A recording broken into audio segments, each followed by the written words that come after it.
Okay, we're back.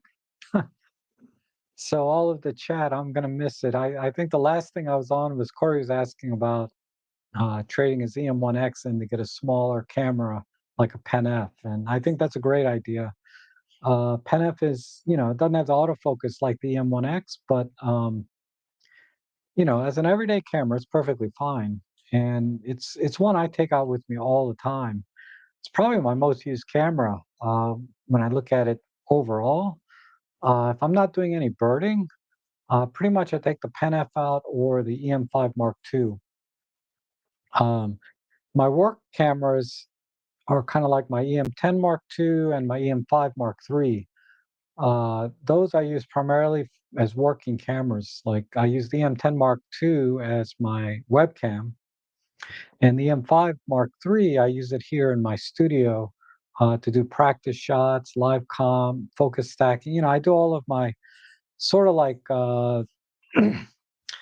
just work stuff, stuff I need to do at home and for work or to learn and practice things. And then the OM1 is also my workhorse camera. That's what I take out on my photo jobs.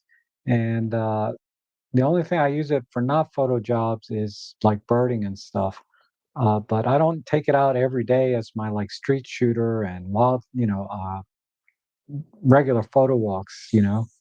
I just don't see a need for that camera other than doing birding and for my professional work. On the professional side, it's mainly because of uh, the custom modes on the top make the workflow very fast, and also the video features. It has 4K 60 10-bit 422 420. I'm sorry. So the video specs are where I need them to be for the kind of work that I do. So for video and for the custom mode dial, having them on the dial, because my M5 Mark III, it has one C on the mode dial. That ain't gonna cut it for me in the field at work. And otherwise, I could use the M5 Mark III for work just as easily, but because it doesn't have all the custom modes on the dial itself, it makes the workflow very awkward. Um, and let's see, Brendan says, I use the Pen F because I shoot mainly in black and white. I'm colorblind, that's why I mainly use black and white. I was thinking of trading it for the M1 Mark III. Uh, I would say that, I mean, of course, it depends on what you're shooting, but you can get the same black and whites from the M1 Mark III as you can as the Pen F, right? Uh, through Olympus Workspace. Olympus Workspace has the same black and white filters for the M1 Mark III as it does for the Pen F. So you're not losing anything in terms of image quality with respect to the kind of black and white files that you would get from the Pen F. That said, the Pen F lets you do everything in the field, right, through the creative dial. But if you're not really using the creative dial on the Pen F, there's no reason not to get the M1 Mark III because it's going to give you better battery life, much better autofocus, of course, and the handling is a lot easier, right, because of the grip. So there's a lot of upside to the EM1 Mark III over the Pen F in terms of practicality, function, right? The Pen F is more form over function, right? The Pen F is just one of those cosmetic kind of things. Now,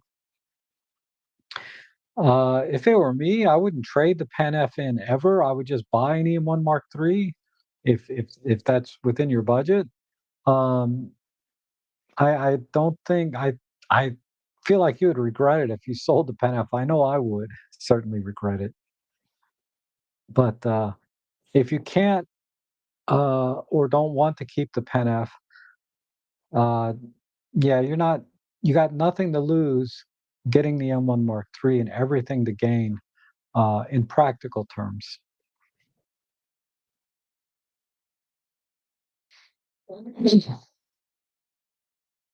And if you sell it outright, you can probably have some money left over to buy the M1 Mark III, if you buy a used one, that is. Um, And then there's handheld high-res shot on the M1 Mark III, which is pretty nice. I used it a couple times today for shooting wildlife, believe it or not, because those blue herons, they kind of stand still, right? And so you can do handheld high-res shot. And I also use the handheld high-res shot on a frog, like a tree frog. I should pull that up. Um, I don't know if you guys ever go to my Flickr page or not. Let me see if I can share a screen.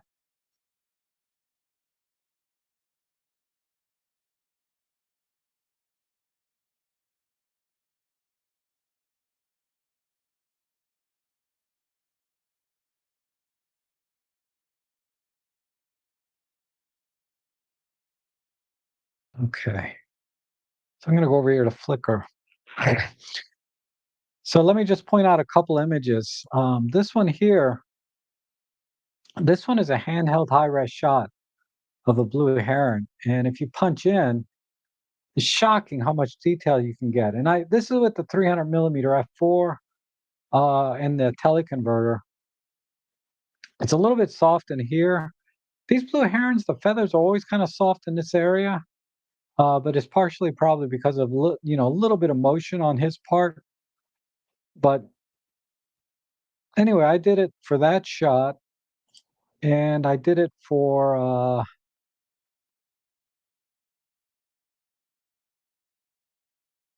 there's a green frog in here somewhere. This one. This one is also a handheld high-res shot. And if you look closely at the frog's eye, you can see like a bunch of photographers standing around taking a picture of this frog. And I was one of them. I'm probably this one right here, right in this area here. And this was at look at this ISO. This was at ISO 2000. So high-res shot mode, as you know, reduces noise and everything and gives you better colors and dynamic range and all that good stuff. Free frog ain't moving, right? Most of the time. So uh, there's some targets in nature that you can use handheld high-res shot uh, and get some great results. So you can go to my Flickr page and pixel peep those. I posted some images this morning. I went out this morning and took some shots. Yeah, I did this morning, and this one, and this one, and this one. This is a regular shot. This is not high res, but you can see it won't zoom out as much. But see, even when I'm not using high res, the feathers in this area are very, very soft. Uh, but the detail's pretty good. Even without high res shot, I get really good detail. But I was a little bit closer that time, I think. Yeah, I did all these this morning. Oh, I got this kingfisher this morning. This was a lucky shot. It's cropped in pretty heavily, so the detail's not quite there. But I thought that shot came out pretty good. And then these were from the other day. But yeah, there's some keepers in there. Anyway, so that's another thing. The M1 Mark III, you can do the handheld high res shot for things like that as well, which you can't do with the Pen F. Um, so I'm getting I'm using it time to time, not very often, but I do use the handheld high res shot mode for situations where I think it'd be kind of neat to use or try. Um, let's see. Do I use Live ND? I don't use Live ND that much. Um, I should try it though. I should try it more. The reason I don't use it that much is because I usually the OM1 is the only camera I have that has the Live ND, and I don't take it out for anything other than birding. If I wanted to do landscapes uh, or low light type things where I would use any other lens, 12 to 40 I'd have to take the OM1 out specifically because when I'm going out for just normal photo walks, I usually grab the Pen F or I grab the EM5 Mark II. I don't normally grab the OM1 for anything other than birding, and I'm gonna put that 300 f4 on. But I'll have to try Live ND for birding and see, like, instead of using handheld high-res shots, see what Live ND does. It'll probably be a train wreck. I don't know, I haven't really tried it, but we'll see. 'Cause in theory, it's the same thing, right? It's just stacking images together. But in this case, it's not stacking them to generate resolution, it's stacking them to find motion. And things that are not moving while you're recording should be tack sharp, have more dynamic range, richer colors, more detail, all of that, right? I think someone suggested to me to try that one time, and I keep forgetting. Because, like I said, I rarely take the OM1 out except for birding, but I'll try it next time. I might go out again tomorrow, and I'll try it tomorrow and post some images onto my Flickr page, and I'll make a note, live ND. So when you go to my Flickr page, what's good is Flickr keeps all of the exit data. So if I don't forget to to make sure that exit data is turned on when I export, because there's a few images on Flickr where I forgot, to put the exif data in because when I do my photos for work, I have to turn the exif data off. Um, you know, because I just don't. They don't need to know all that information, right? So I turn the exif data off when I'm delivering images to my clients. But um, and then I go back and do my own stuff, and then I forget to turn the exif data back on, and that's why there might be some images in Flickr that don't have exif data, but 99% of the time, you'll always see the exif data for my images, and if I did anything extra special, I'll make a note in the comments about it, but generally speaking, I just process the RAWs in Photolab with denoising and sharpening and all of that, and then some light vignette. My post-processing is very simple. For the most part, I rarely have to sit there and spend a lot of time on editing. It's usually just, a little bit of a crop, vignette, sharpening, noise, right? Um, so anyhow, that's that. And I guess on the Olympus side, I'm thinking of getting one more lens, the 25 millimeter 1.4 from Panasonic. Um, But the 25-1.8 from Olympus is so good, I that's why I've been hesitating to get that, but I think I can get it for, like, $220 now, the 25 1.4, so that's not too bad, right? But we'll see, maybe next month, I have to get through Christmas maybe. Maybe I'll get it as a gift to myself. I don't know. We'll see. So, let's see, any other questions here? Nothing, and we got 31 watchers, okay. So, yeah, I should give more notice so more people know that I'm on because people always come back later and watch it later and say, "Oh, I didn't know you were on." And today was a very random thing. I just woke up this morning and I said, I want to go do some birding. So I went out to do a photo walk this morning at the local park. And then maybe when I get back, do a live stream. So I just turned it on, posted the live stream.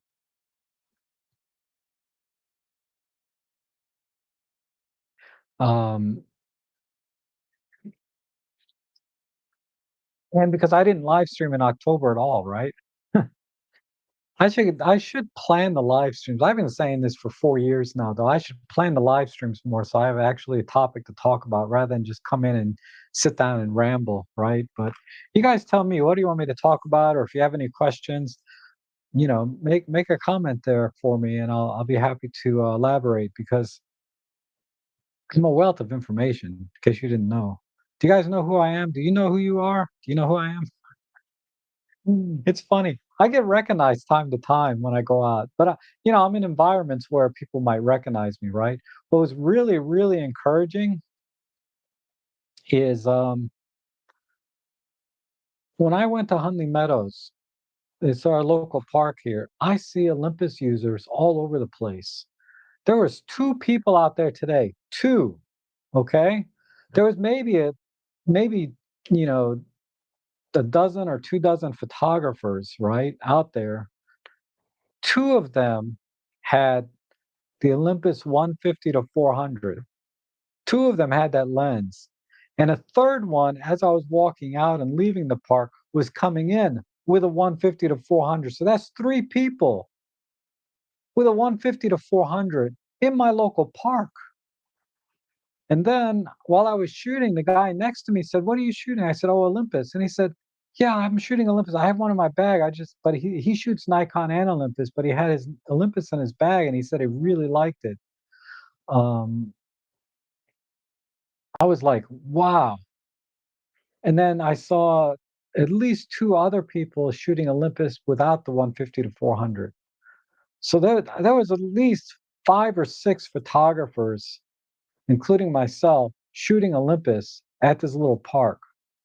So I think, that was really encouraging, and I know in the photo club that David Crook runs, there's a lot of Olympus shooters in there as well.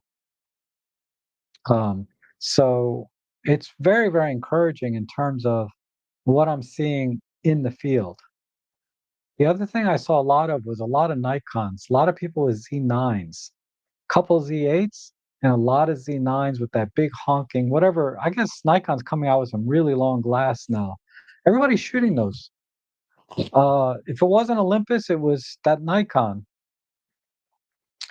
Um, I will never get the Z9, but the Z8 is tempting me a little bit, and the Z7 too.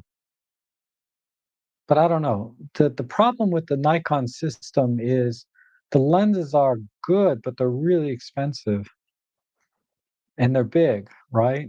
Like the 50 millimeter f1.8 for the Nikon Z mount is excellent. I mean, it's just sublime. But man, it's like 600 bucks. So, and even to get it used, maybe 500. It's not like it's any cheaper buying it used. So I'm gonna have to wait for a really, really, really, really big sale. If something happens between now and Black Friday, where they have the Z8 and the 50 millimeter f1.8 for super cheap, I almost got the Z7 Mark II yesterday.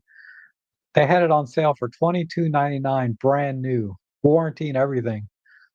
I was like, wow, a Z7 Mark II for 22.99. That's a smoking deal. I was really tempted, but then I saw the $75 deal for the lens, and I said, "Oh, I'm just gonna get that. That'll cure my gas. $75. I've spent more on a tank of gas." So I got the lens, and then the urge to buy the Z7 II kind of faded a little bit because now I'm thinking, oh, maybe I can upgrade the NEX6 because I wouldn't have to buy any lenses. Initially I could start shooting anyway. Gas is a terrible thing. Okay, let's see. May have missed why you don't use OM1 for everything. Oh, Nina. Oh, I just like using my Pen F or my EM5 Mark II. They're a little bit smaller camera and they're a little more challenging to use. I just like them better. The OM1 I don't use for everything because it's mainly I use that for work. So I have it. I have the settings all customized for work. And I've saved the customized settings into my phone, so if I ever do mess them up, I can just load them back in. But yeah, I only use it for birding. There's, the OM1 outside of birding, the OM1 doesn't really offer much beyond what I can do with my EM5 Mark II or my Pen F, right? Because the Pen F and EM5 Mark II both have high-res shot mode, not handheld, but they both have high-res shot mode. Live ND I can go without because I have real ND filters, and the Pen F has 20 megapixels, the EM5 Mark II has 16. That's more than enough for kind of stuff I shoot on photo walks and things. And You know, I just like a little smaller camera than the old one to take with me. Uh, and the old one, like I said, I use it mainly. I did get something really good for work though. I'm gonna start using. I bought two. I bought one for work and I bought one for myself to use for photo walks. This is really cool. I think Emily Taupin did a video on something similar. Where is it?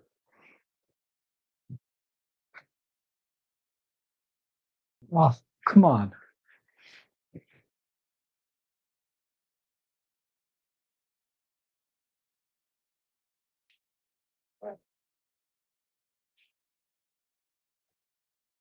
It was right here. I bought two. One is mounted on my other camera. I'll just bring my M5 Mark III. Hold on.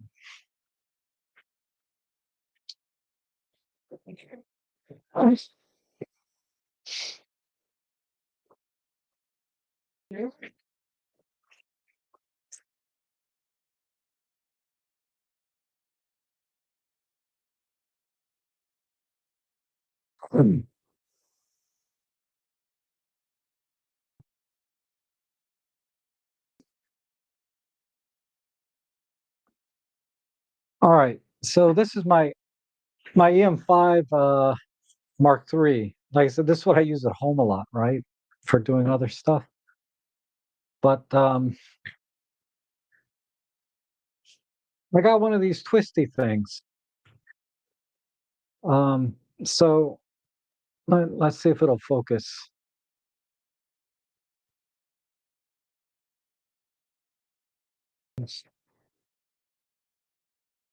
All right. So I don't know what it's called exactly. I got face to tell you. I'm using the EM10 Mark II, so it's a little finicky. But I love this. I can just rotate the camera. So when I was, I'm doing all those portrait things.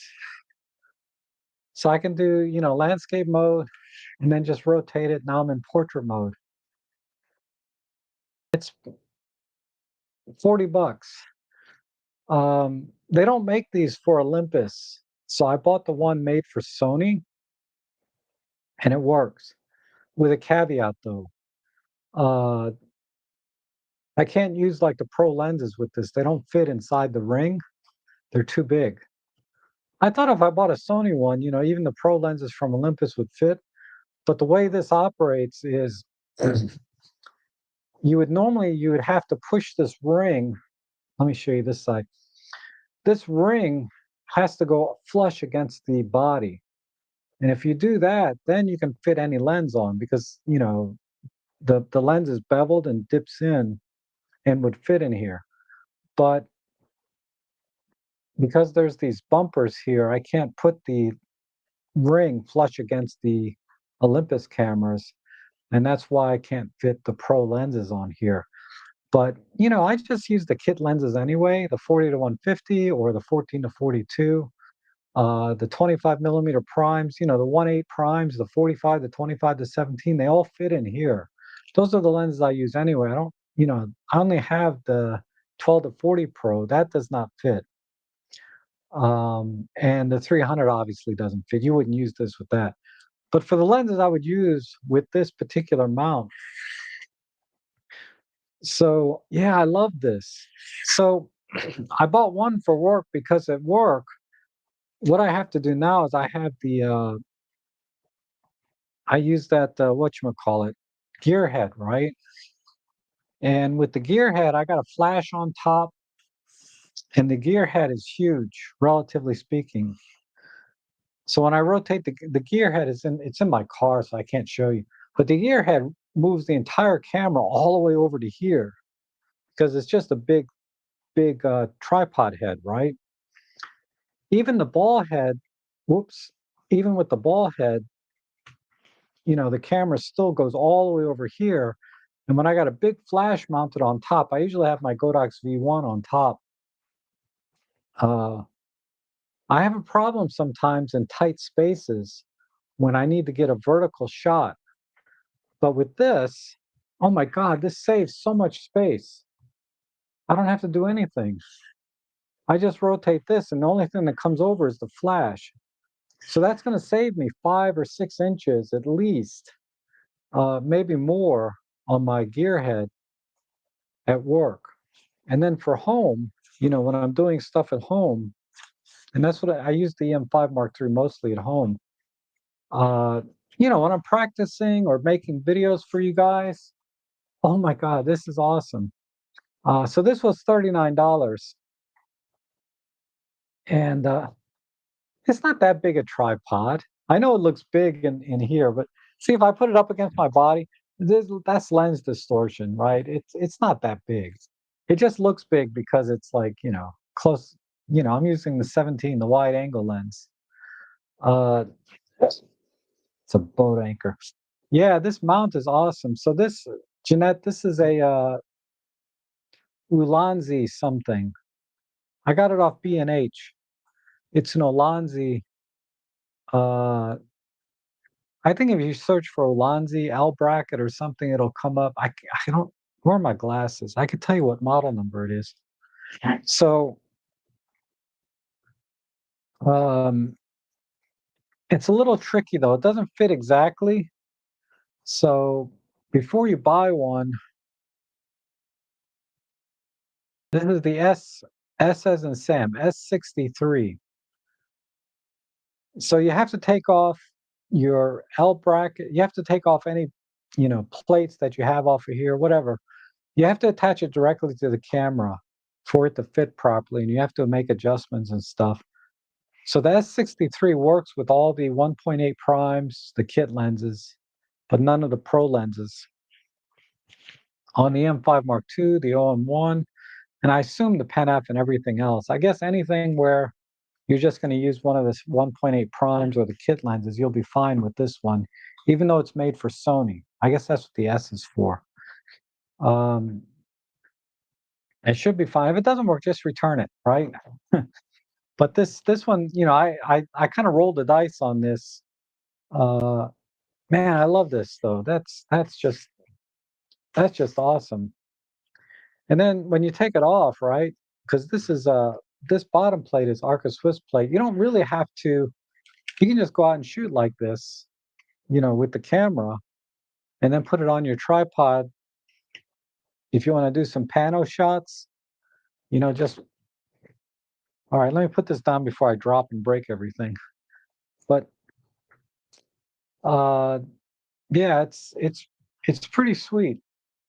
I'm really this is one of the best $39 I ever spent. Um, you kind of lose a little bit of space in here for holding it. It's not ergonomically, it's not ideal, right? You can't it feels awkward to hold the camera, but maybe they'll make one eventually for Olympus directly, and and then it'll be a better fit than this is. Because this ring doesn't need to be this big. It's too big for this camera, which is why I thought I could use my pro lenses. But it's a very tight fit. There's little adjustments you can make. Someone's going to come out with one that's more adjustable, because this one's not very adjustable because it's custom made for a Sony. But anyway, um,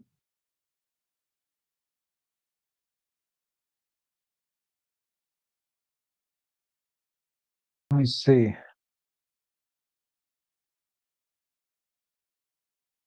Where's my? Hopefully, I don't lose the, the stream again. I thought I saw a question.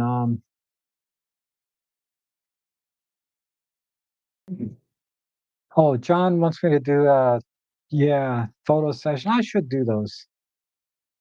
I'll schedule one for next week. How's that? Since you asked, I'll schedule one. Uh, and Brandon, Brendan says, I have a problem with my M5 Mark III, even though the date on my camera is set right. When I download them to my phone, the date changes. Does anyone else? No,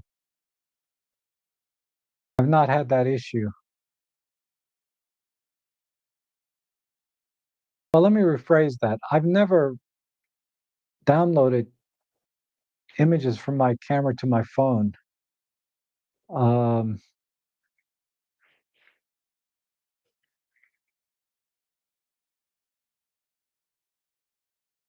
Let me see.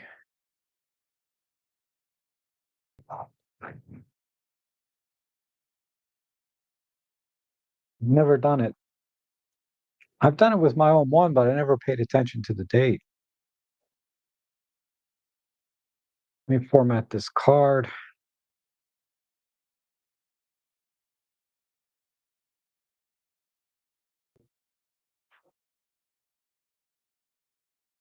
Um,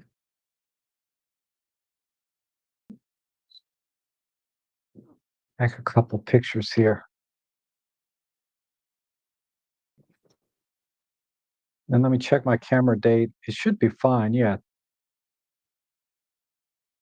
23/11/05. And then we'll connect to the phone.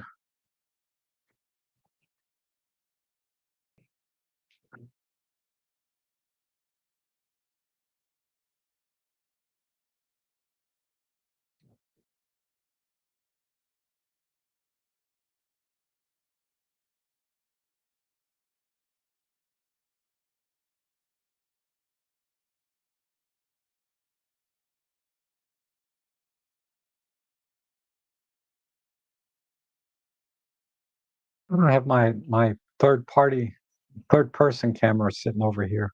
Anyway, I'm connecting.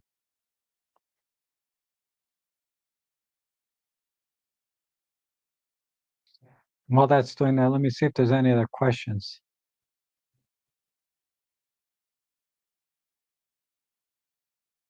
Yeah. So Nina, I could use the all-in-one. Nina's asked me why I don't use the all-in-one. I could use it for everything, but since I have other cameras, I just use those instead.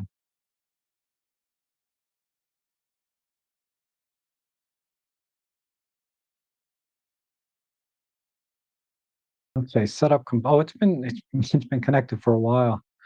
All right, so I'm gonna do import photos, right? Um,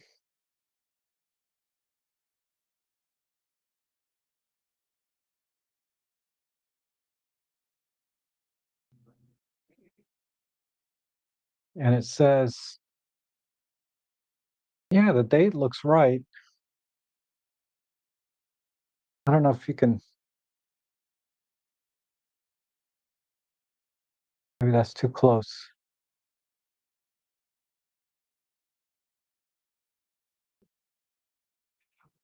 I put it up here. All right. See 11/5/23, right? So that looks right. So let me download it. Okay, now they're downloading. And we'll see what the date is once it's downloaded. Um,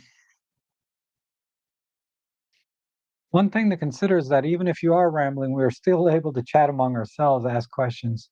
Just look at the chat once in a while. Okay. What about the M5 Mark III? Do you use it anymore? Yeah, I use it all the time. Mostly at home though, when I'm practicing and doing things. Um, I don't take it out quite as much. I do take it out time to time. Um, but yeah, I use it in the house now. Like all the portrait shots I was doing, like I was doing portrait type stuff. I use the M5 Mark III.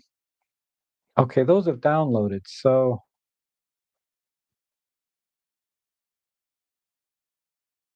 let's go back to edit photo.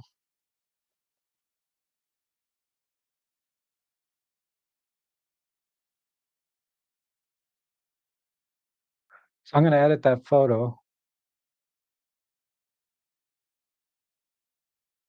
Well, it doesn't tell me what the date is here. Uh, Let me go to my browser.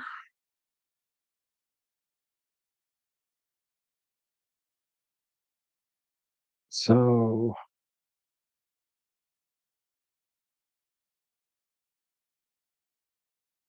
So I'm looking at it. It says, let me see if I can get this to focus. It says Sunday, November 5th, right here. Let me see if there's EXIF data separate, because that might be just the phone's date of importing it.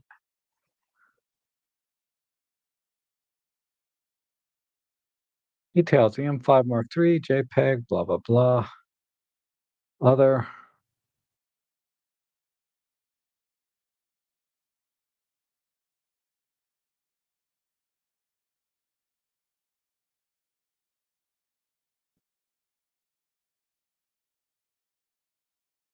Yeah, as far as I can tell, the date is fine when I import them. I don't know if I'm missing something or need to look somewhere else at the date. Let me just go to the file browser. File.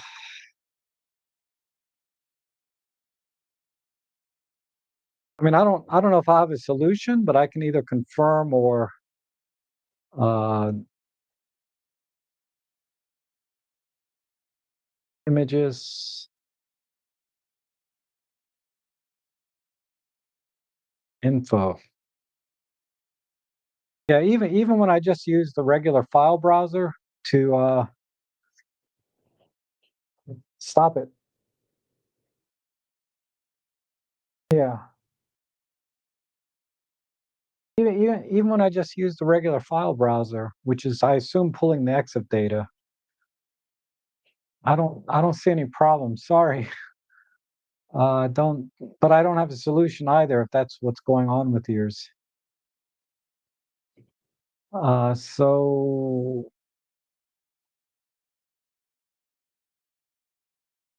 I thought I saw a question about teleconverters.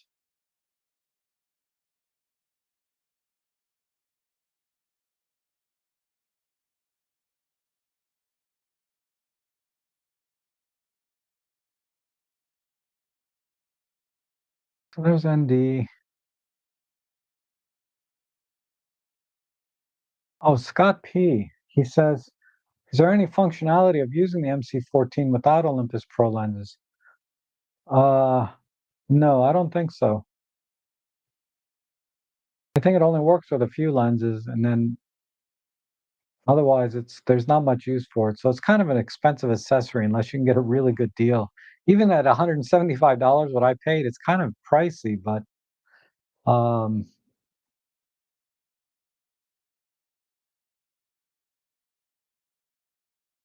let's see.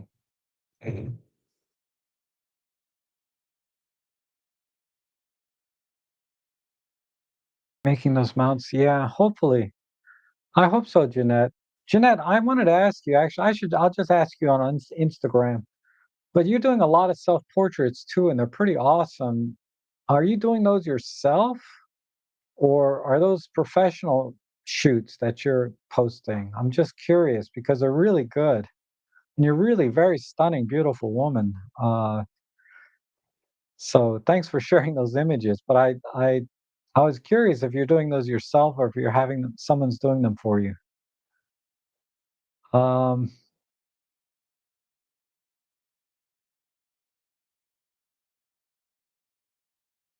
okay, Brendan. Yeah, I don't know wh- why yours would not be the right date. I'm using Android if that makes any difference. Um,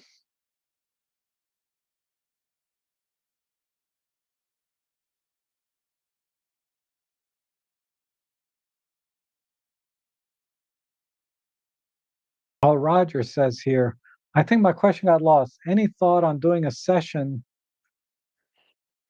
I forgot I could post the questions right here.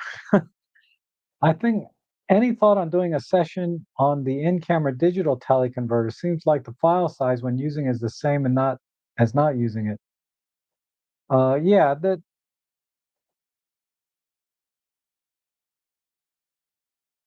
I'm not sure what you mean by doing a whole session or video on it, but generally speaking, there's no need to use the digital teleconverter if you post-process your raw images. If you don't post process and you just use your JPEGs, then yeah, using the digital teleconverter is an easy way to uh, crop in and get pretty good quality.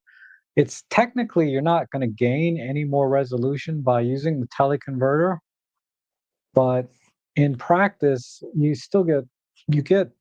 get effectively double your focal length, and it looks like you used a real teleconverter.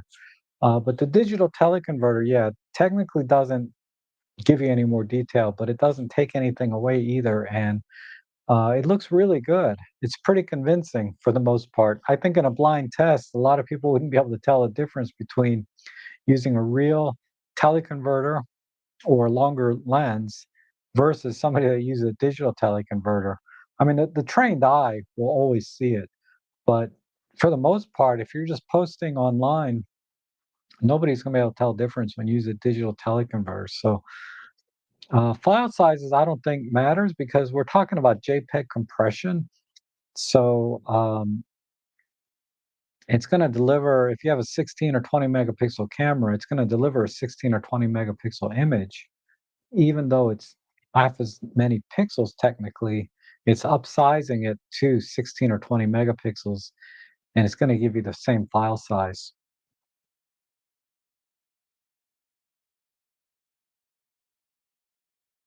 The bracket you have on the M5, Silence Corner does the ATOL system for. Yeah, I saw the ATOL system. It costs twice as much, if not more, maybe 3 times as much. And I thought I saw a footnote that it is no longer compatible with the Olympus cameras.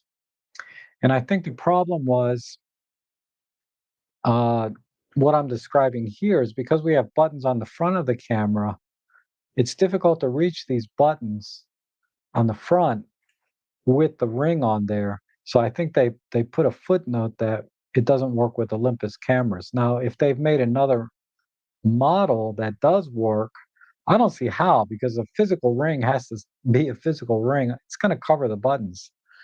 Uh, but I'm okay with covering the front buttons. You know, I can just, if I need those buttons, I can reassign them somewhere else. But for the most part, you know, for the what you're going to use this for, you probably don't need the front buttons. Uh, it would just be awkward if you're transitioning between doing panoramas or whatever it is you're doing for vertical shots, and then you go back to landscape and want to walk around, and then you want to use those front buttons. That would be a little awkward. But what I'm finding is when I go out on photo walks now, I try to bring one lens, maybe two, but I try to bring one lens uh, and have a purpose uh, of what I'm going to take a picture of, like having some direction or some idea what I'm going to take a picture of. Uh, so, like when I go to Huntley Meadows, normally all I bring is my Olympus OM1 and a 300 millimeter with the teleconverter now. That's it. I might bring the 40 to 150, the little kit lens on the side. But I go out with a purpose now instead of bringing everything like I used to just go crazy, say, "What am I gonna bring? I'll just bring it all, or I'll bring these 4 things." I used to go crazy with that, but now I don't do that anymore because what I found was is I miss too many shots if I'm trying to do too many things at once. Like, okay, I'm gonna go to this nice park. They're gonna have some birds there. They're gonna have beautiful landscape. They might have a waterfall. So I'm gonna need this. I'm gonna need that. I'm gonna need my wide angle. I might need my ND filter. I might need, you know what I mean? It's like I start bringing all this stuff. Oh, I might want to do some macro. I'm gonna bring my flash and my snoot and my, tripod.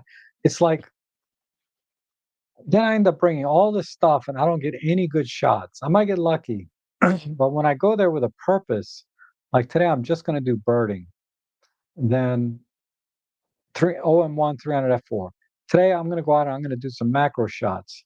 So I'm going to bring my extension tubes and my 40 to 150. I don't have a macro. Everybody keeps telling me I should get a macro lens, but I'm content with extension tubes and 40 to 150 kit lens. That gets me close enough. Uh, so, and when I focus on that, then I get much better results. So if I can give you any advice from, and of course, it's always my opinion, right? One man's opinion, but when you go out on a photo walk, just go out with a purpose. Have some focus on what you're going to be taking pictures of, and only do that and focus on that and try and get really good at that one thing.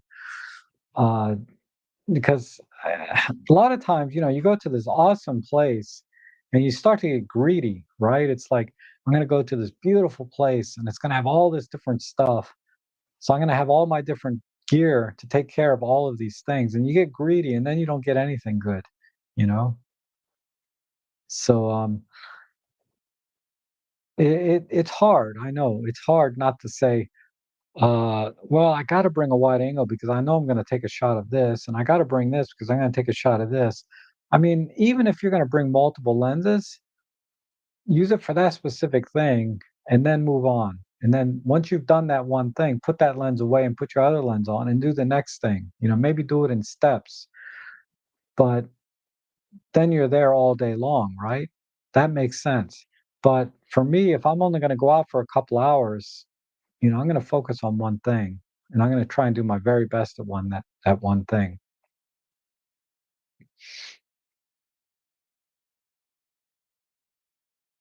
Adam Favre, yes, you caught me in a live chat here. Um,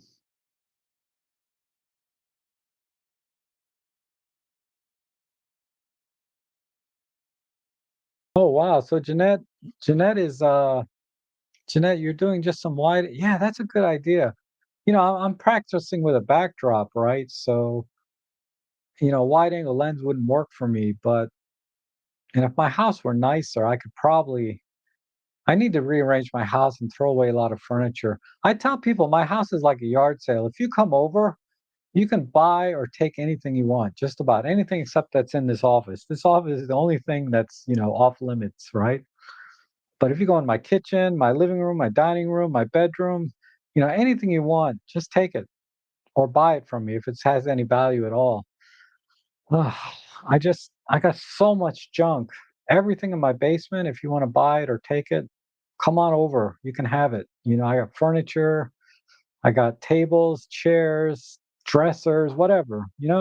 I'm like single guy living alone, and I kind of inherited this house, right? So it's like there's like three generations of crap in here that I didn't buy or want, and I'm not strong enough to move it out by myself, and I don't have much money, so I can't like pay people to take it out. I'd rather just keep it than pay somebody to take it out. But anyhow, uh, you probably don't want my junk anyway. I mean, I got a couple of things. I got a nice chandelier. I hate that thing. But some people came over my house and oh, that is a really nice chandelier. And I'm like, you want it? Take it. You can have it. And they're like, what? um, anyhow,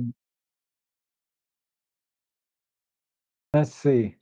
Yes, Jeanette is on Flickr. She's a very stunning, beautiful woman. Um, and also you do some acting too, right? Uh, so it would be awesome if you live nearby. We could practice, right? Doing portraits and things, and I could teach you some photography maybe. You could teach me some photography or how to model. It'd be a great collaboration if you live nearby, but I think you're somewhere overseas, right? From me, I should say. If Ellie lets you in. Yeah, Ellie, yeah, you have to let me know if you're coming over. Ellie's very, very protective. She would scare a lot of us, a lot of people, I think.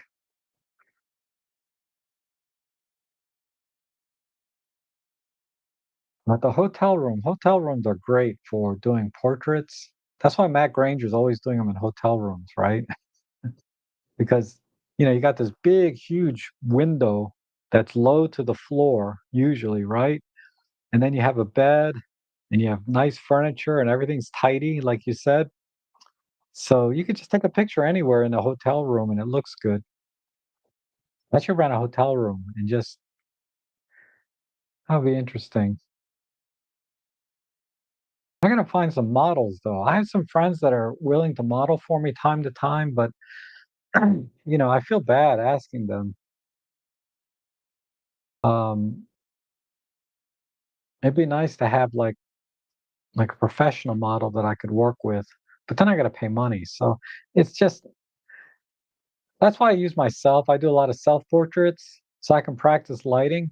So I'm gonna do a video on some more of the lighting and some tips and tricks. Like I'll do a video about the gear that I'm using now to do the self portraits because honestly, there's no money in taking pictures of models. Okay, because most models they're broke.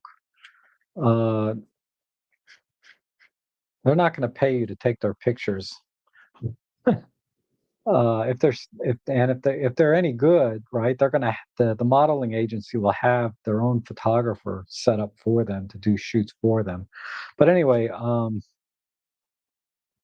but ultimately, I want to get good at some creative portrait, just have some fun, but then do some corporate headshot type stuff, which looks pretty straightforward. But I want to get everything down perfect, right? I want to be able, because like when I do my architectural photography, I can walk into just about any property and I know exactly what I need to do, right? It just comes natural. It's okay. The light is coming in this way. I need to put my flash over here. I need to put my camera here. I want to go in this corner. I want to get this angle. I want to include just everything just snaps together.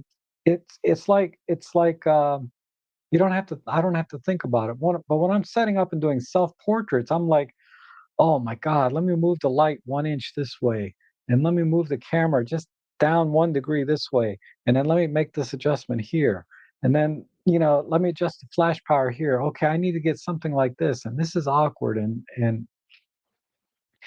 um, and if I move the light over here, then what happens now? This doesn't make any sense. The lighting is causing this, and this angle does. It's really, really awkward trying to go into a different genre of photography. Even though I'm a relatively competent photographer, I can get the exposure right. I don't have any problems, which why it seemed like a natural segue going from architectural type photography that I do pretty well to portrait photography because we're dealing with flash and lighting. And I'm like very proficient at using flash, but it's a lot harder than I thought it would be. There's a lot more to think about. So I practice a lot on myself, and I think this will be a good video for others that want to get into portrait photography to see my setup so that you can practice at home and get good at it. Because the most important thing, really, if you want to go into a specific genre of photography and get paid for it, you have to be good. You know, there's a lot of competition out there. You have to be good and you have to develop your own kind of style. And it's, you can't just hire models, right, starting out. That would be ridiculous because it's a waste of their time, waste of your time. You have to get good. And something I would encourage you guys to strongly consider is Joe Edelman has a really good private community. If you go to Joe Edelman's YouTube channel to any of his videos, he'll have a link to his community. Um, I think you can join for free, but you have very limited access. But it's $75 a year. And he is one of the best educators in photography. Now, granted, we all connect differently with different types of people, right? You may not connect with Joe in the way he teaches, but if you do, if you watch his older videos, how he teaches, he has a lot of old instructional and DIY type stuff. Now he does mostly live streams. If the way he talks to you connects with you, uh, you're really going to love that community. I joined, and I paid the $75, okay, out of my own money because I thought it was well worth. I mean, that is the best money I've ever spent. Uh, and that's the other thing is I encourage everyone to do is invest in education. I mean, I try to do these little 10, 20, 30-minute videos to teach you how to use settings on the camera and stuff time to time and answer questions and stuff. But that's not necessarily education, right? That is mostly just trying to get the gear and camera so that you know the camera. That's got nothing to do with really photography in and of itself. And Joe is he's I the way he teaches it really connects with me and I can understand what he's doing and he's very patient. At the same time, he's not patient, right? But he's very, very patient with you if you're willing to learn and put some thought into the questions that you asked him. You can't just ask him a a basic question like what's the best pose or what's the best camera. He has no patience for that because he's not going to give you any effort on his part unless you put effort into working with him. You know what I mean? Help me help you kind of thing. Uh, so definitely go to Joe Edelman's channel. Look at the links in there, and you'll see something to his community, and check it out. And then when you go there, just let him know I sent you over there because just gives me a little credit. I don't make any money off it. Obviously, I don't want to, but um, give me a little street cred, right? So to speak. But yeah, so definitely check that out. And he's been giving me a lot of guidance on my portraits and how I can pose, and it's hard to put into words everything because I'm still new at this, and it's just so much information. I don't even know where to start to tell you what I'm learning. Uh, but definitely check that out. I highly recommend it. Another good video, if you're more of a kind of a hands-on, you want to see somebody doing the stuff and you don't need like more one hands-on, one-on-one type help like Joe would give you. Um, Gavin Hoey's live streams are really good. I watched a lot of those too because he just goes in and sets up the lights and takes pictures. He works very, very fast and he gets a lot. So he's more of a high level type guy where he shows you everything. It feels like it's in detail, but it's really not. He's just kind of very high level, quick and dirty, how to take pictures in different situations. But he's very specific about things, right? So I connect with how he teaches really well too. And what I like about Gavin Hoey is because his situation is very similar to mine. He's working in a very small space, right? So the way he sets up his lights and gets different looks from the lights, definitely I can relate to because I'm in a very similar space, like 8 feet by 10 feet, very small, not much bigger than my studio here. So,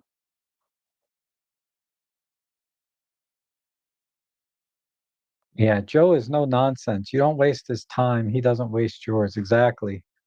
Um, Joe is that kind of guy, and it makes sense. He's more of a give and take, right? What you put into it, he will give back to you tenfold, right? Because he has 50 years of experience.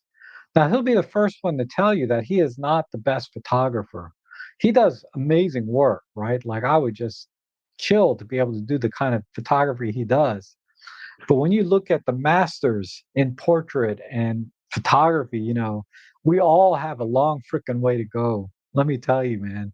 When I look at the other thing about his community site, I didn't even think I would talk about this today, but is if his way of teaching works for you, because that's the most important thing, is that you can connect with him and work with him in terms of teaching. The community is kind of a one-stop shop. I go there every other day, maybe every third day, and try to go through everything thoroughly. It's kind of a one-stop shop for everything photography that you need to know, right? He's got news articles, he got quotes of the day. There's other community members there that are all professionals. A lot of beginners as well. I consider myself a beginner when it comes to portrait, and he can share with you. Uh, it's kind of a one. You really don't need to go to any other community. You can start there, get probably 80% of everything you want to know about photography done right there in his little community with all the different links and information that he has, and then expand on that if you want to outside of his site. But it's kind of a starting point. It's like a nexus of all things photography. And I don't know. I think it's really been one of the best things I've done. So definitely find somebody you connect with in terms of education in photography and invest in that. Invest in yourself. Invest in because I don't like all these. Because there's a lot of photography things where I think there was some 5-day deal or something. I'm always wary of these, like these, get $10,000 worth of photography education for $99 today only, or for the next 5 days. I'm always wary of those kinds of deals where supposedly you get all these PDFs that you can download with instructions and examples. That to me is just a waste of time because it's just too much information and it's not organized and you wouldn't know where to start or what to do. Yeah, you're going to find little nuggets here and there, right? In something like that. But overall, I think it's a waste of time. It's much better to find something that is attached to a person's name, right? Where you can say, like Joe Edelman, right? In his case, he's attached his name to that community. So he is 100% uh, vested in that, and you can go to him, and that's what I mean. A name is attached to it, right? Just like my YouTube channel, my name is attached to it. Rob, it's not my real name, but Rob Trek. um, my name's attached to this channel, just like Robin Wong, Peter Forsgard, Jimmy Chang. Well, Jimmy uses Red 35, but you know who he is, right? These generic packages that I see go on sale time to time. I would tell you, don't waste your money on those things. Uh, Only invest in things that are with people that have their name attached to it and the person has some credibility with you. Um, because there's other creators out there that definitely are selling you packages, right? With their name on it that I would not buy from. Uh, because I don't they feel like salesmen to me more so than they are photographers. And there's a lot of people out there like that in every field where their main goal is to sell you something, even though their name's attached to it. They don't truly have, the I'd say the desire or their heart is not into it, so to speak. Their soul is not into what they're selling you. Um, I'm trying to think of another person. So, uh, oh, Tony and Chelsea have their book, right? They got their $10. I forget what it's called.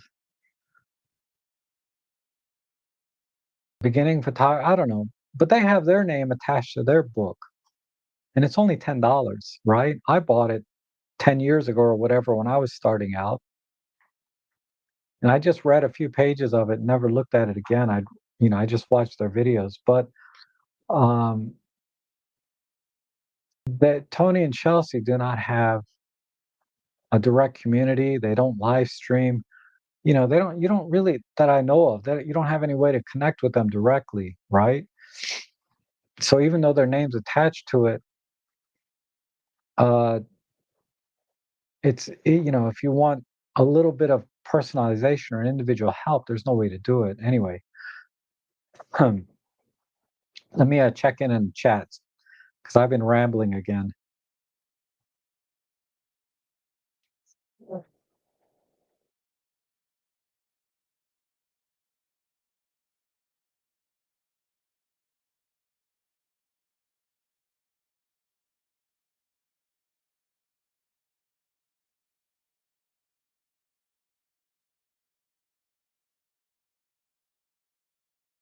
So Jeanette says, I started with self-portrait because I needed new casting photos for acting. Not afraid of dogs, but I'm in Netherlands, Europe. And yes, hotel rooms and Airbnb rental is great for backgrounds.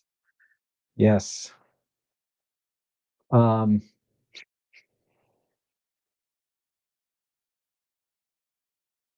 and Adam says he does the 12 to 100 to 40 to 150. You always have your ND and everything else sits on the shelf. Yeah. So that's what I mean. You find a kit that works for you and then you um that's all you need. My buddy Walter does the same thing. He's got, I think, basically two zoom lenses in a similar focal length for his Nikon.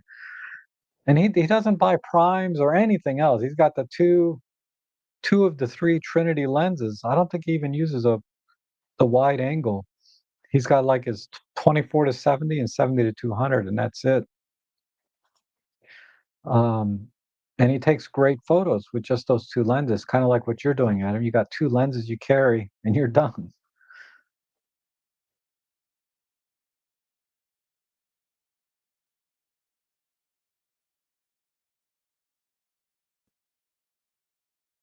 Oh, this reminds me, there isn't a lot of money taking pictures of most anything without a ton of that's generally true of just about everything in life, right? You don't money is not easy to make unless you hustle for it. There's the offshoot stuff. Yeah, there's always the exceptions to that, right? The people that get rich overnight. But uh, another great channel to watch is Tin House Studio.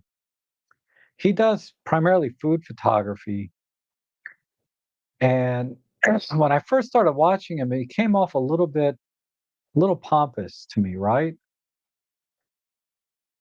But his information was really good. And then once you start to watch him for a while, you start to understand where he's coming from and why he talks the way he does.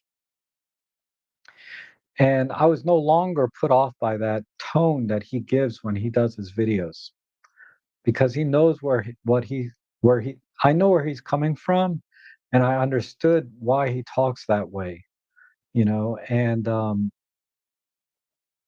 like I'll give you an example. Uh, he'll make a statement like, "No professionals use Godox flashes," right? And that sounds like, and right away, 100, 100 people are going to come in and say, "I'm a professional. I use Godox," and I'm saying that for myself. I'm a professional, quote unquote. I get paid for photography, and I use Godox flashes. Portrait photographers use Godox flashes all the time. Uh, you know, no question, Godox flashes are perfectly fine. Uh, but when you make a statement like that, you sound kind of like, uh, God, I can't think of the word, but you sound like an elitist photographer that only uses, Profoto or what Edelcrom, whatever those high-end brands are, right? And if you use anything else, it's crap. But when you watch him for a while, you understand that's not what he means, right? He's talking about very, very high-end flash photography where, and he made a second video to follow up, uh, where, you know, everybody knows how to use, say, Profoto gear. And when you're hiring staff and second photographers and crew, they're all trained on Profoto. And when you need specific gear, because Profoto is expensive, some of that, and there's another brand that's really expensive, Bronze Color or something. Anyway, stuff I would never be able to buy or even afford to rent. I can't even afford to rent the stuff that he uses. Um, you can rent those things and everybody knows how to use them. Whereas Godox, you can't find anywhere to rent them, you know, at least where he is. And I haven't looked because it's cheaper to just buy a Godox flash. Godox flashes, they're great flashes, but they're disposable. If they break, you throw them away, you buy another one. Save for maybe the hot shoe, you can replace those. But once they start to die, like my TT350 is starting to get a little flaky. I'm thinking about replacing it. Um, but you throw them away and you get another one.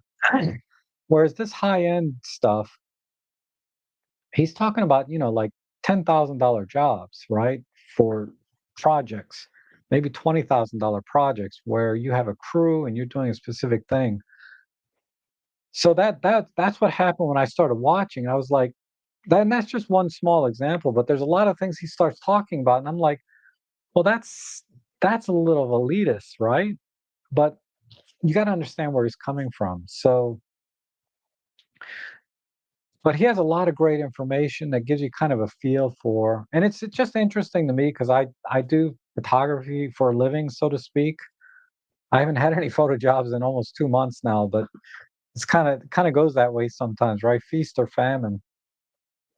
Uh, but it's interesting to me because I'm thinking, I work professionally, so I can understand where he's coming from. And if I ever do get big professionally in terms of like making decent money, uh, then a lot of the advice and a lot of things he talks about will make sense to me. So if you're thinking about photography as a business, um, you should definitely check out his channel, Tin House Studio. He's really good, and don't get put off at first by his tone, because once you watch a few of his videos, you start to get a feel for where he's coming from, or at least I did. Maybe you'll never like him and you won't be able to connect with him, and that's fine because we all connect with different people differently. There's some people I just cannot watch that are terrific people. I have no problem with them personally. I don't even know them, but I cannot watch their channels. It just annoys me when I watch it. I don't know why, but their voice, it's my problem, not their problem. I'll be the first to admit that this has all to do with me, but I cannot watch them. Just like some people can't watch Fro. I love the Fro, even though he hates Micro Four Thirds. I love Fro Knows Photo, but there's other channels I won't name them, but I can't watch them. They're just, and they're awesome channels. They get 100,000 views. They're huge. It's not like they have a small audience. So they connect with a lot of people, but they don't connect with me. All right. Let me check in the chat. Oh,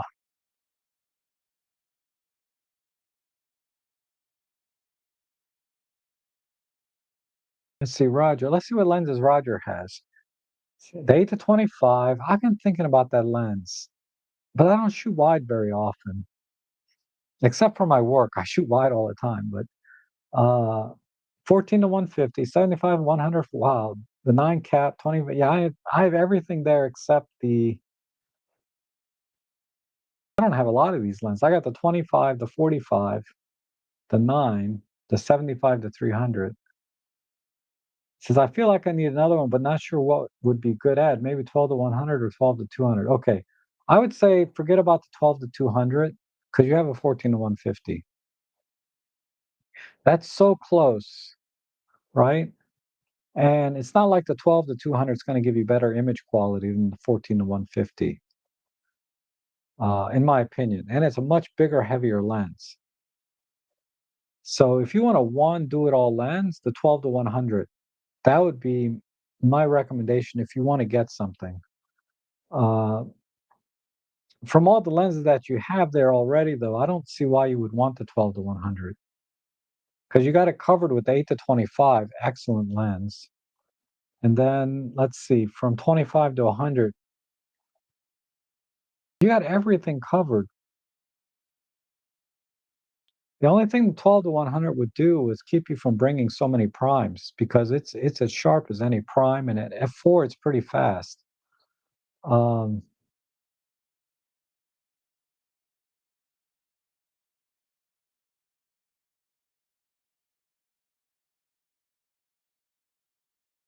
I don't see any need for those two lenses, honestly.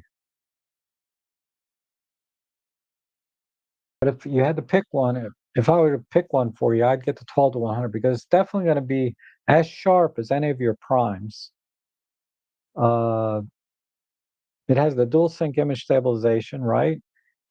and it has a huge range between 12 and 100. So that would be awesome. The only thing you would bring in addition to that is maybe the 8 to 25, and you're set. And the 100 to 400, you only take out when you do birding or wildlife anyway, so you wouldn't need to bring the other lenses. So you would have basically two setups. You would have your 8 to 25, 12 to 100 setup, and then you have your wildlife setup, 100 to 400. And you can probably get rid of the 75 to 300. I don't see any need for that if you got the 100 to 400.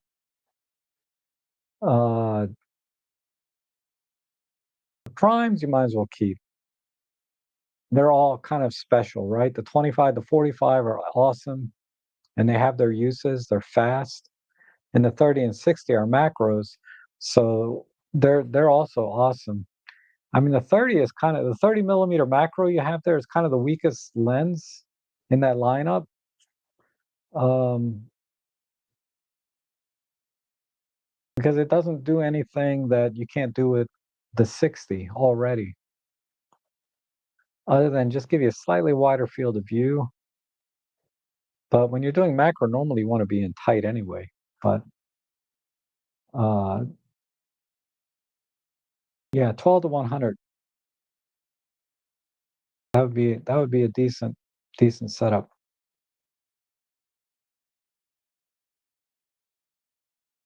And oh, John Matthews is in. How you doing, John? Uh,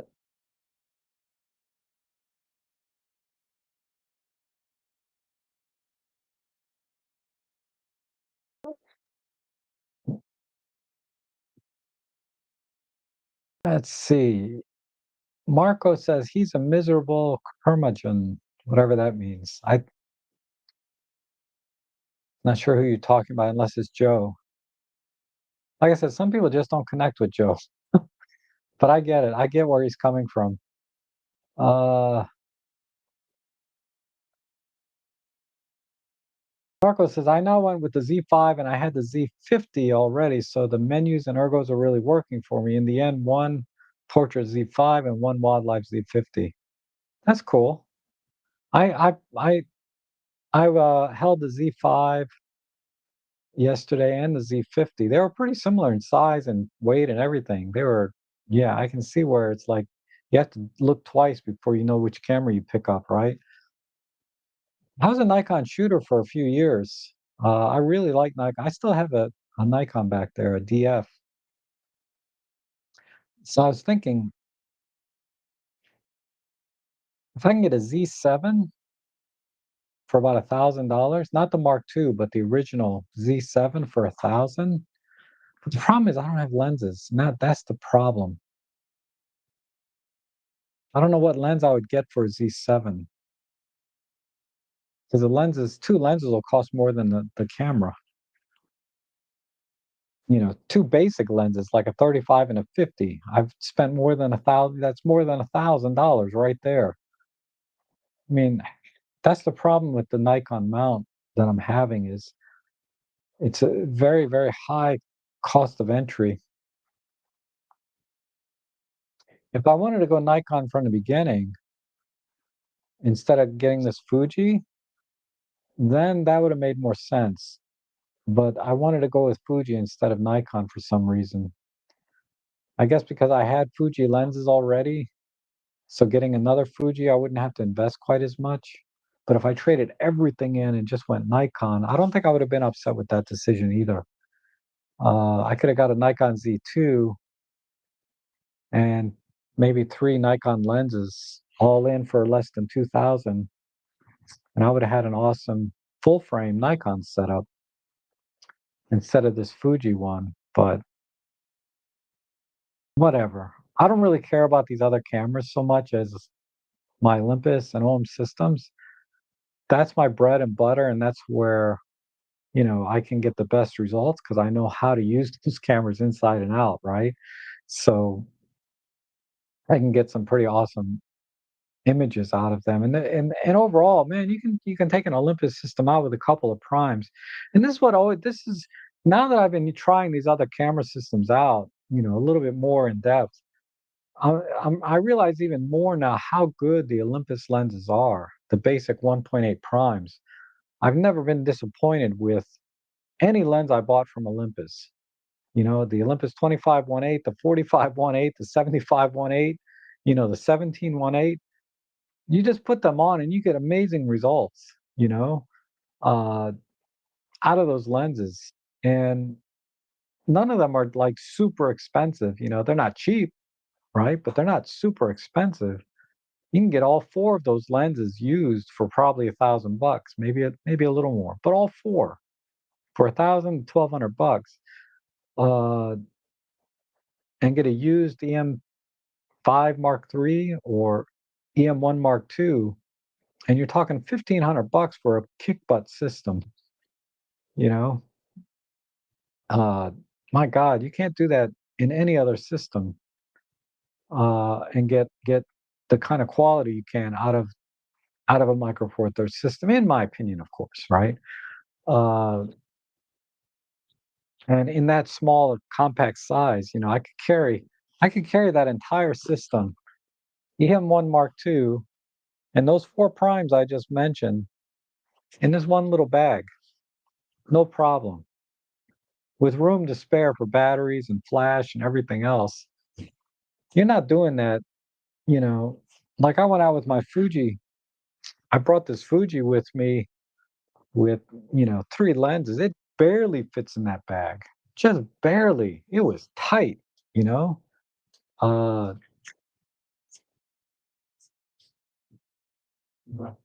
and this other bag that I think Adam Favre bought, my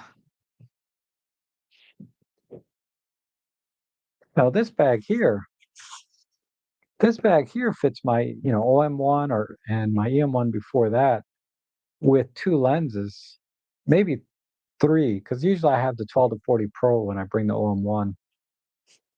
But I could easily fit three or four lenses and a camera body in this bag, and it's the XH2 will not even fit in this bag. It's just not deep enough. It just um and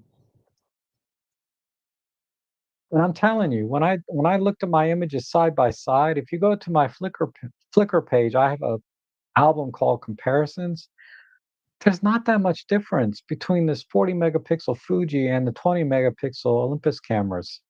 You have to pixel peep to 500% to see a difference. Um, and you're certainly not going to see a difference unless you print bigger than 4 feet or 2 meters. Then you might see a difference if you walk right up to the picture. But if you look at a picture of that size at a normal viewing distance, there's very little difference between 20 megapixels and 40 megapixels, because you divide out 300 dots per inch and do all that math. But in practice, there's not that much difference. So I get it. I mean, I love pixel peeping. Believe me, I do. I'm like, man, look at that. I can read the barcode on that or the fine print over here, and that thing is like 20 feet away, right? I get a kick out of it, even though it has nothing to do with photography. It's just all about the gear. So, yeah, I love the fact that the Fujifilm is a 40 megapixel sensor, and I am able to see more detail out of it now that I got a decent lens for it. Um, I love that part of it, but in in real life, I just don't see any difference in my own pictures that I'd go out on a photo walk and do pictures of. Uh, it's been done to death. This is the other thing. God, I've been going almost 2 hours. I can't believe it's so easy to go on in these live streams, right? Uh, I've watched so many camera reviews lately because I gas like just it's so bad. But I watched all these camera reviews. It's to the point now that I could do a camera review without ever. They're very predictable. They're so predictable. Um, and they're not helpful at all, you know? Uh, maybe a little, But there's only a couple of people that really do camera reviews really well. Okay, Gordon Lang from Red 30 or Gordon Lang, right? From Camera Labs. He does them very well. Another one is Matthew Gasqui. Hopefully I'm pronouncing that right because he never says his name in his videos. He does really good reviews. Uh, so when these two people do a camera review, I can watch that and get all the information I need to know for my buying decision. They may not, like I said, it may not connect with other people. It may not be anything they're interested in, but the kind of reviews that they do, I can connect with, and it helps me make a buying decision. But a lot of reviews I'm watching, and they're just totally predictable. What they're going to say about the camera, what they're going to like. Uh,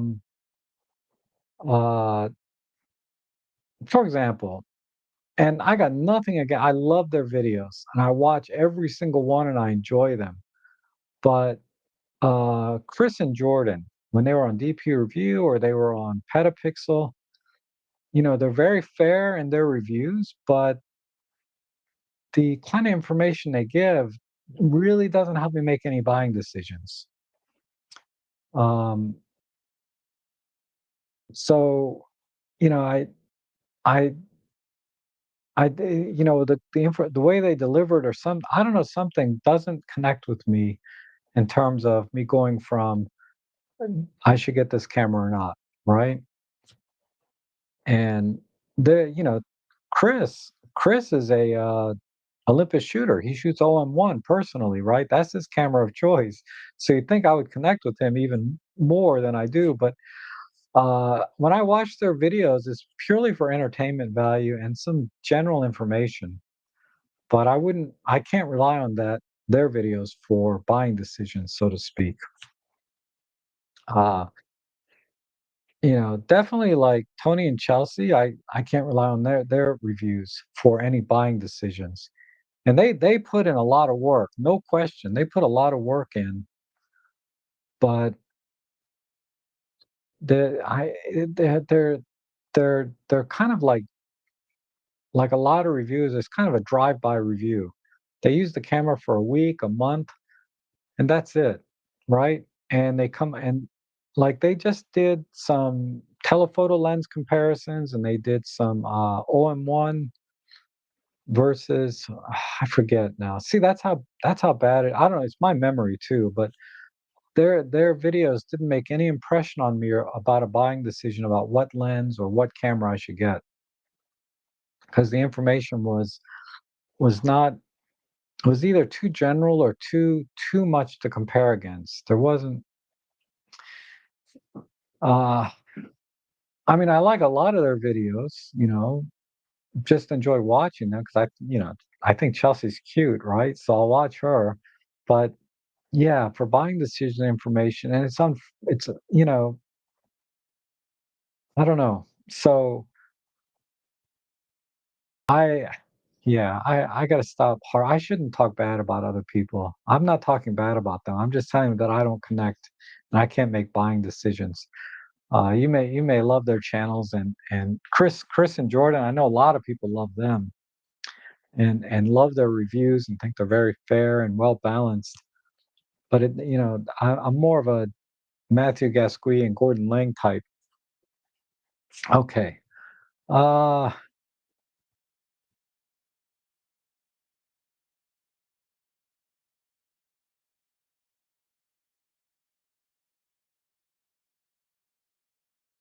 oh, thank you, Darko.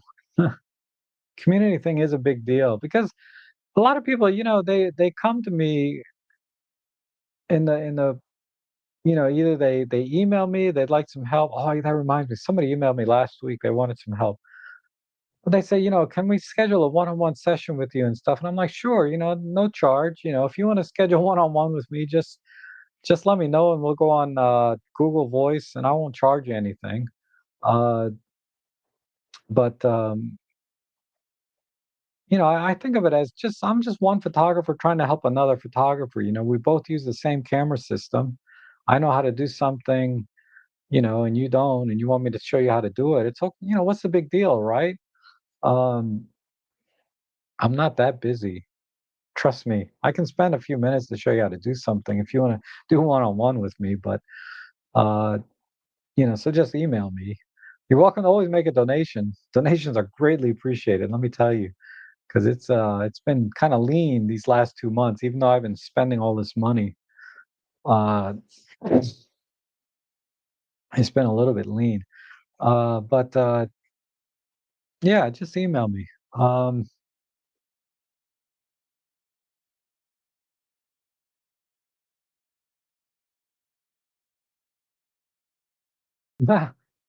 Peter McGiddy says, I get where that guy's coming from, but I still think he's really pompous. Yeah. You get that impression, but I get where he's coming from. And Brendan thinks the 17-1.8 is the best. It is a good lens. Robin doesn't like it so much. Um, I get it though. Wide open is not as sharp as you stopping it down, but I usually have it stopped down when I'm shooting with that lens. But I'm not sure why Robin, that's the other thing with these lens reviews. I see a lot of lens reviews and they get one copy. There's so much sample variation in these, you know, regular consumer lenses that, maybe they got a bad copy, you know? I must have the best, most perfect copy ever of the 25-1.8 because that lens is so good. Uh, I have no problems with it. My 17-1.8, it's a little soft wide open compared to when it is at f4. It's not as sharp, but I'm shooting at f4, f5.6 all the time on that lens anyway. And then the 75-1.8 is sharp wide open. It's like that's what I mean. Every Olympus lens I ever bought, I've never been disappointed. It shoots so well. Um,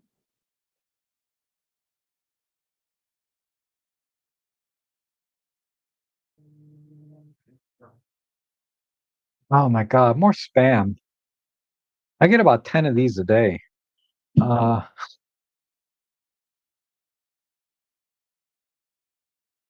John Matthews, you're down to the S5. Oh, you got an S5 Mark II. I strongly considered that. That's why I was watching a lot of reviews because I was like, I got my S5. Should I get the S5 too? Because something about the L mount. The L mount, I paid $325 for the 50 millimeter f1.8, and that thing, that thing worked on my S1R. I had the S1R for a little while. This 47 megapixel Panasonic. Got rid of it because it's so heavy. But that lens worked, did wonders even at 47 megapixels. And that's what I mean. The L-mount glass, it's really affordable. You can get like 3 or 4 lenses for less than $1,000, brand new, maybe. But yeah, for around $1,000, and get some killer lenses. You get 35, 50, and 85 for about $1,000 combined. Maybe a little more. But anyway, they're not that expensive if you buy them on sale or buy them used. And you get an S5 II for like 1,600 bucks used right now is what I'm seeing.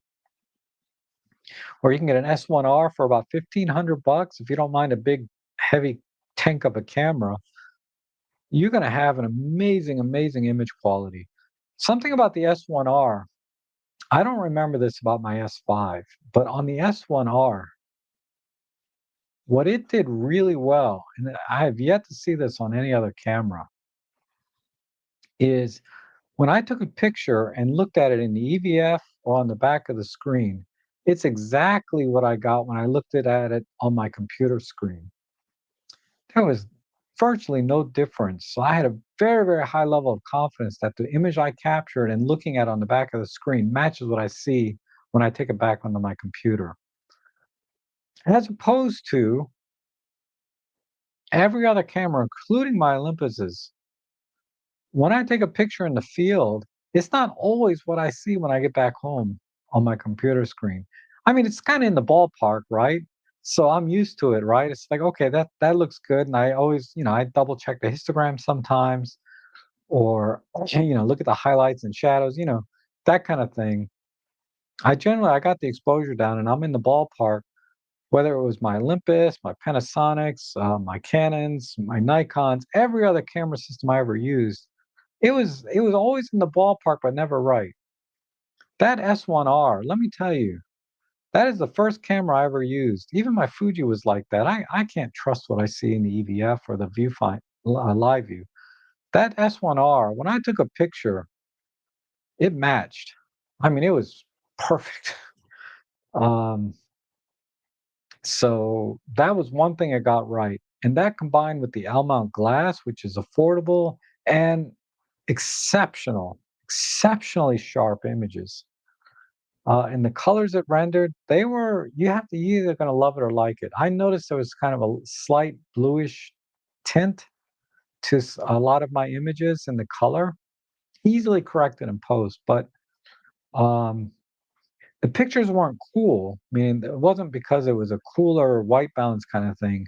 There was just sometimes in the shadow areas, there was kind of a bluish tint on my S1R, not my S5. My S5 was perfect, but the S1R, but that I don't know, the color science in S1R is a little different, but they were still, I thought they were very beautiful colors coming out of the S1R. And the fact that, the lenses were resolving 47 megapixels and um, delivering beautiful images. The two biggest problems was, one was the size and weight of that camera. That was the number one reason I got rid of it. Number two was what was number two? Number one was size and weight. That was the main thing. Well, number two was the autofocus. It wasn't great for what I do, like taking pictures of my dog. It didn't focus that well. The animal detect was a little bit weak. It would detect the animal, focus on the animal, but not always on the eye. Sometimes. I think it tries, but a lot of times it missed.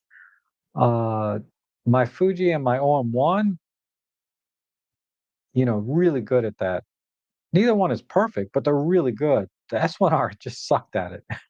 So if the autofocus worked really well on the S1R, I would put up with the size and weight for the image quality I was getting out of it with the lenses that I was getting with it.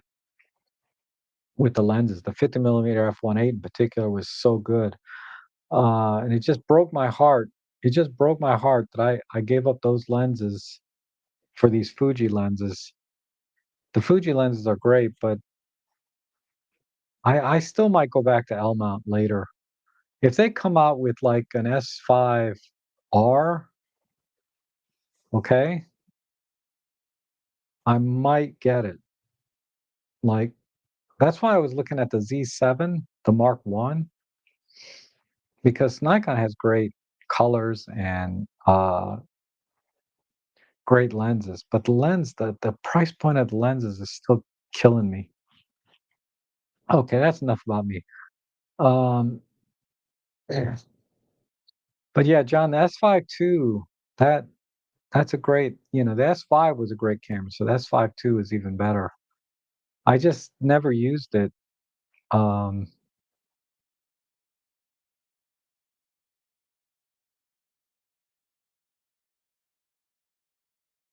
and let's see, Darko, what are you doing? You had the M1 Mark One, to be honest, but since it died, I went Fuji and Nikon. I'm okay.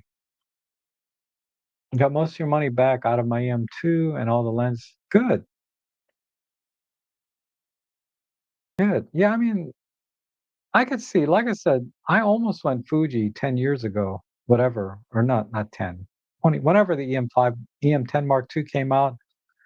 It was a coin cost. I could have easily been all in on Fuji at this point, but I bought the EM10 Mark II because I thought it was better looking camera. I don't, and then I bought the XT30 later and hated that camera. I mean, it was okay. I just, but this XH2, man, this is kind of a bulky camera. It feels like a Z8 almost, especially now that I got this really heavy bottom plate on it. But uh, I do like that camera. I like this. I love this plate. this top LCD. Man, I can just pick up the camera. I don't have to turn it on, and I know it's got a battery and two memory cards in it, and it lights up. That's cool.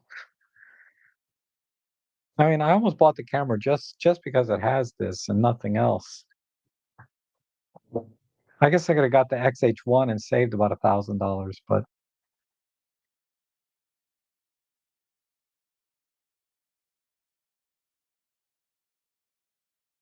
yeah, I have 15 bags. I have a lot of bags. You're gonna laugh. I almost bought another bag yesterday because I couldn't get this Fuji to fit into my small bag that I like to use. Because that's the bag I use for everything. Pen F, OM1, EM1, whatever. That's my go-to bag, right? Because I can camera two, three lenses. This Fuji won't even fit in by itself. Uh, unless I take the lens off, put it in sideways and put the lens, then I can only take a camera in one lens. It just so I was looking at bags. I was looking at the GoPro, Low Pro, Pro Low, whatever. Uh, format 160, but that was a little bit too big. And then they had another one called the Adventurer 160. Both of these, the one bag was actually not bad. Fit the camera and the lens, no problem, but it didn't have any freaking pockets. I like the little flap. I like the messenger style where it just opens up in the front like this, and then you have a zippered pouch in here where you can put batteries and everything. These bags didn't have that. They had one little tiny pouch up here in the top, which you could fit some memory cards in, but that's about it. In this front pocket, I can fit batteries, memory cards, flash triggers, everything right here in the front. Close the flap, just let it drop, right? I like this. I like the messenger style. It's all personal choice, but I just prefer messenger style. Um, Christopher Fro- Christopher Frost. Okay, the thing about Christopher Frost, I did like his videos at first, uh, because he does one thing very, very well. Is he's very consistent. His methodology, right? So every time you go to a video, you know exactly what you're going to get, and you can compare apples to apples. Okay, this lens and this lens doing the same exact test, flare test, chart test, bokeh test, bang, bang, bang, bang, bang, A, B, C, D, E, F. So he gets that 100%. He gets that perfect, and he does, and he's very smooth, right? He's very articulate. Um, And you can hear in his voice, his heart and soul is into it. He loves photography, he loves lenses. So I still enjoy watching his videos, but I can no longer really rely on it anymore to make a buying decision. Uh, so the two pieces that I find very good is I like his close-up focusing test. Very useful information. So it does help me make a buying decision, but I have to watch other videos for more, right? Like Gordon Lang and Matthew Gasquet. Because Matthew Gasquet, he's that guy takes the lens out and does birding, which I do a lot of, but he does other stuff too, right? Uh, but I like the close-up focus test, right? How close can you get, and what is the sharpness when you focus up close? Very good test. The other test he does really well is the coma, where he looks for the how much the speculars are smeared and stuff. That's a very good test too because that shows up in your images. I mean, that's not pixel peeping. That's like your images will look sloppy if you got a lot of coma going on with your speculars. If you're shooting at night and doing street photography at night.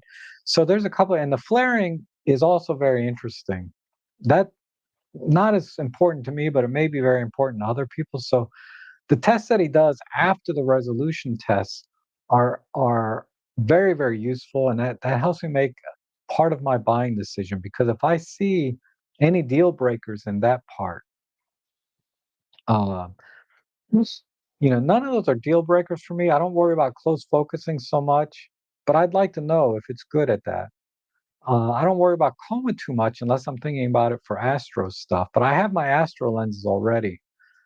So I watch a lot of his videos to make decisions on Fuji lenses, right? Because he has a lot of Fuji stuff.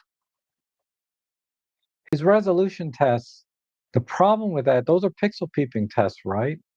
And the corner to corner, the vignetting, the sharpening, how sharp is it? He's using JPEG images, as far as I can tell, because he starts off by saying all lens corrections are turned on. So I don't know if he's talking about in RAW and turning them on in software, or if he's talking about the straight out of camera JPEGs. So it's a little bit of a gray area for him. But either way, the problem goes back to he's got one lens, and his copy may not be perfect. It may be better than perfect, it may be less than perfect, but either way, it's one lens. So it's very hard to make a buying decision in terms of sharpness of one person's test. So I have to add his results to results I see from other reviewers. And then those reviewers, all of that, because everybody's just got one lens, right? They're not testing a bunch of lenses. Sometimes if you go to lensrental.com, they have summary type reviews where they test multiple times variations. They have, because lens rentals, they might have 10 copies of a lens, and then they'll show you test results and the sample variation between these 10 lenses.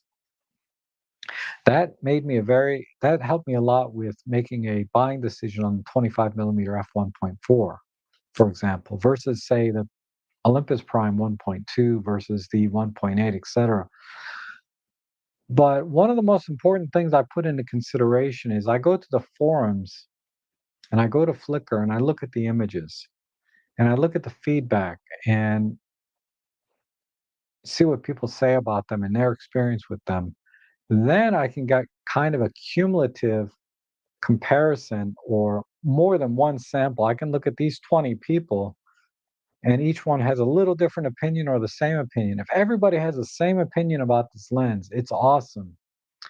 Then, even with a little bit of sample variation, uh, I can surmise that that lens is really good and throw that on top of the reviews I see online. And then I can come to a very, very good buying decision. And that's how I came up with these lenses that I purchased here, because a lot of people say this 55 to 200, you know, is not very good compared to, say, the Fujifilm 70 to 300. But I had to make a buying decision. I can't buy both and return one. I don't like to do that. Um, so I was able to make a buying decision based off all the reviews I saw online and the pictures that I saw in the different forums and on Flickr, and well, those two things, right? What people say about it, the images I've seen in the forums and on Flickr, and then the reviews online. Because the reviews online are very mixed on this. So I came to decide to get this one because it was about $300 cheaper. That was another big factor. Uh, but I certainly would spend 300 more if there was a significant difference after all of that between the two lenses. And ultimately, I decided that the 70 to 300, besides being more expensive, the gap between 55 and 75 was, I could probably live without, that gap. But uh, I decided this lens is much better than some reviewers made this out to be. And I can tell you that I really like this lens. It's performing as good, if not better, than I expected. Even at the 200 millimeter focal length, yeah, it's a tiny bit softer, but my copy is really good. I mean, I have no problem shooting this at 200 millimeters, even though everybody's saying, yeah, it's a little soft. It's not. You post process, add a little sharpening, take a good image. And again, like Plato was saying, pixel peeping is not photography. That's a whole different thing. But yeah, Christopher Frost, the part of the review that matters to me is after he does the sharpness test, because the sharpness test I'm discovering more and more is because of sample variation, you can't rely on one person's test. You have to look at multiple. So even though he says this lens is very sharp from corner to corner, you could probably find another review where somebody find their copy is not sharp corner to corner. Um, so you have to put it so that's why it's a little bit unreliable to rely on sharpness tests uh, or rely on one reviewer. But he is excellent though. I agree. I agree with you on that overall. It's like don't miss his video if you're thinking about buying a lens. Definitely check out Christopher Frost. And David Thorpe, may he rest in peace. He was another person that I connected with, and I think a lot of us did, right? Uh, because he did very methodical testing as well, very consistent, and and for the most part, things that would help you make a buying decision in a very relaxed, non pompous way. He's like, I can shoot anything I want, but I shoot Micro Four Thirds because it delivers, and I'm kind of in his, the way he spoke about Micro Four Thirds connected with me in terms of photography.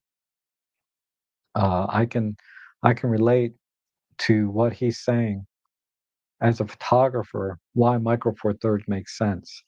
Uh, and cameras in general are great, but if I want a small light system, Micro Four Thirds does it all with very few compromises in image quality, in my opinion. I get it. I get it. Full frame is going to deliver better image quality. Medium format, even better. So I'm looking at a GFX 50S Mark II. I'm seeing them for less than 3,000 now. Uh, maybe next year. Maybe next year. But anyway,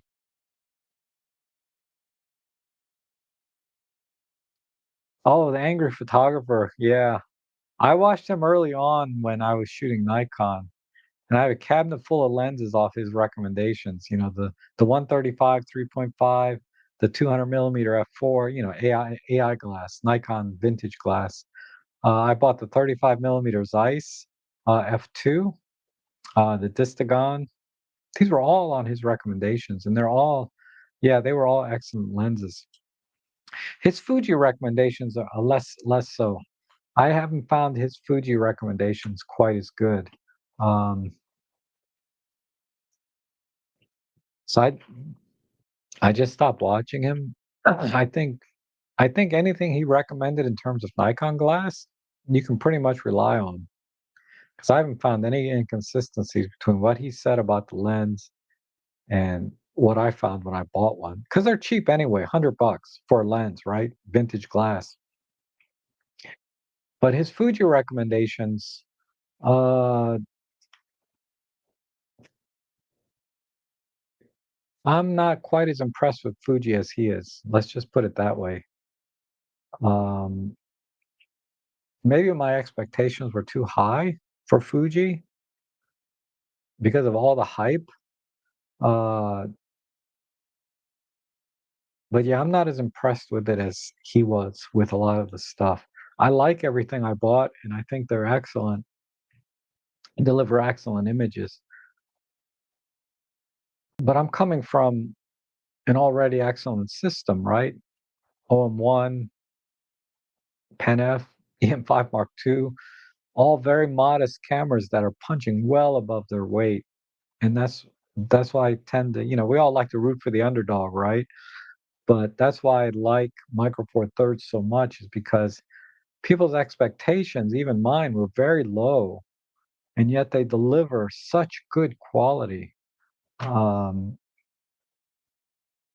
I'm just always astonished.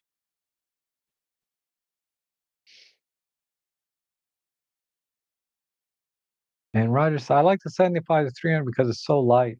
But like you said, it's an overlap. Yeah.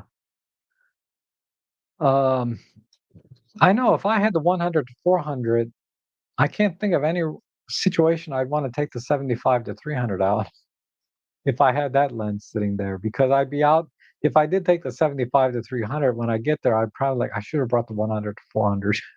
You know what I mean? Um, my case, I have the 75 to 300 and the 300 F4 Pro. So there's rarely a situation where I regret not bringing one or the other. If I bring one, I'm always happy I brought that one. Um, I never bring the 300 out and say, "Man, I wish I had the 75 to 300." And I never bring the 75 to 300 out and say, "Man, I wish I brought the 300." You know what I mean? Um, because usually I'll bring the 75 to 300 when I know I'm not going to be that serious anyway. So I'm always happy with, you know, a smaller, lighter package. But then if I went out this morning with the 75 to 300, when I know I'm going to do some birding and try and do my best, I'll be like, I would have seriously regretted bringing the 75 to 300.